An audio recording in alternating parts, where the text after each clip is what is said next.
जिस समय बालक का जन्म हुआ उस समय हिमालय में असित नाम के एक बड़े मुनि रहते थे।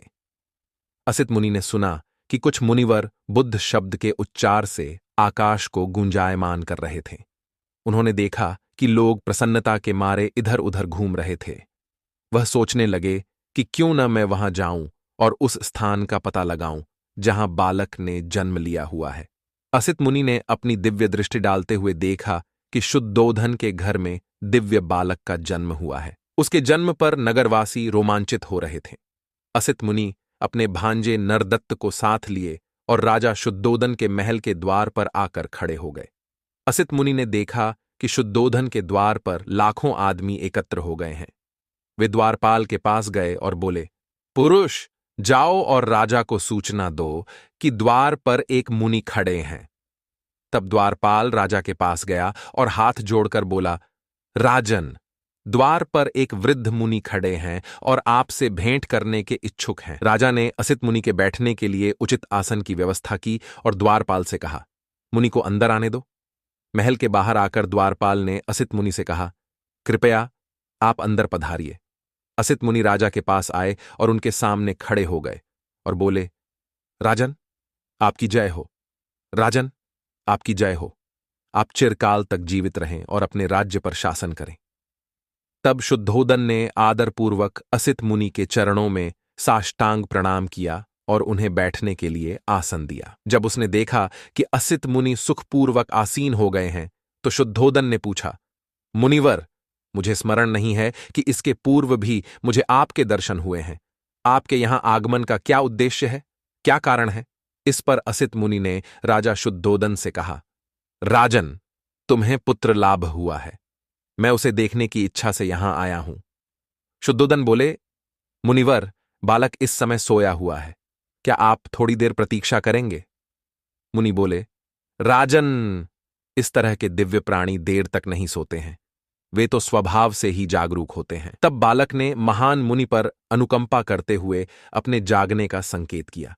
यह देखकर कि बालक जाग उठा है, शुद्धोदन ने उसे दृढ़तापूर्वक अपने दोनों हाथों में लिया और असित मुनि के सामने ले आए। असित को लगा कि बालक 32 महापुरुष लक्षणों तथा 80 अनुव्यंजनों से युक्त है। उसका तेजोमंडल उनके तेजोमंडल से लाख गुना अधिक प्रदीप्त है। उनके मुंह से तुरंत यह रहस्यमय वाक्य निकला, निस्संदेह जगत में यह अद्भुत बालक उत्पन्न हुआ है। वह अपने आसन से उठे, दोनों हाथ जोड़े और उनके पैरों पर गिर पड़े।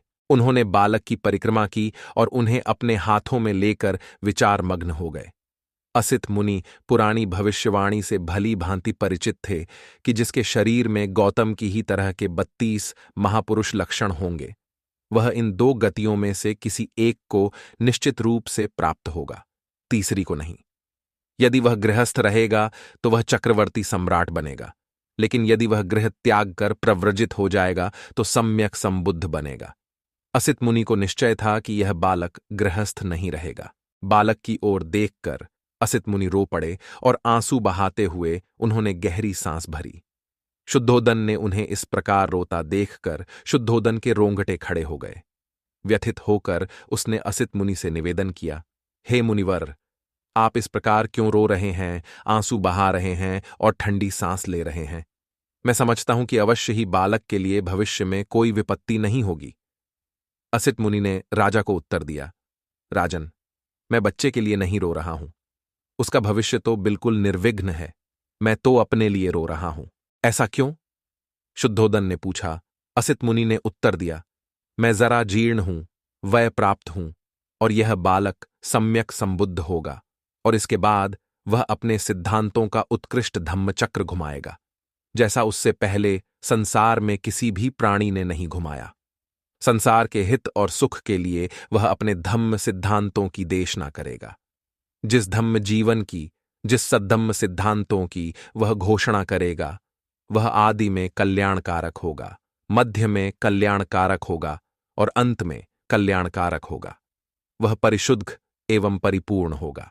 जिस प्रकार इस संसार में कभी कभार कहीं गूलर का फूल पुष्पित होता है, उसी प्रकार अनंत युगों के बाद इस संसार में कभी कभार और कहीं कहीं बुद्धों का प्रादुर्भाव होता है। राजन, इसी प्रकार निस्संदेह यह बालक श्रेष्ठतम सम्यक बोधिलाभ करेगा और ऐसा करने के बाद असंख्य प्राणियों को इस दुखमय सागर के पार सुख की अवस्था में पहुंचाएगा। लेकिन मैं उस बुद्ध को नहीं देख सकूंगा। इसलिए राजन, मैं रो रहा हूं और दुख के कारण ठंडी सांस भर रहा हूं। मैं अपने जीवन में उस बुद्ध की पूजा नहीं कर पाऊंगा। तब राजा ने उस महान असित मुनि और उनके भांजे नरदत्त को समुचित उत्तम भोजन संतर्पित किया और उन्हें वस्त्र दान देकर उनकी परिक्रमा की। तब असित मुनि ने अपने भांजे नरदत्त से कहा, नरदत्त, जब कभी तुम्हें यह सुनने को मिले कि यह बालक सम्यक संबुद्ध हो गया है, तो उनके पास जाकर उनकी शिक्षाओं में शरण लेना। यह तेरे सुख, कल्याण और प्रसन्नता के लिए होगा। इतना कहकर असित मुनि ने राजा से विदा ली और अपने आश्रम की ओर चले गए। अगर कहानी अच्छी लगे तो लाइक और सब्सक्राइब करना न भूलें।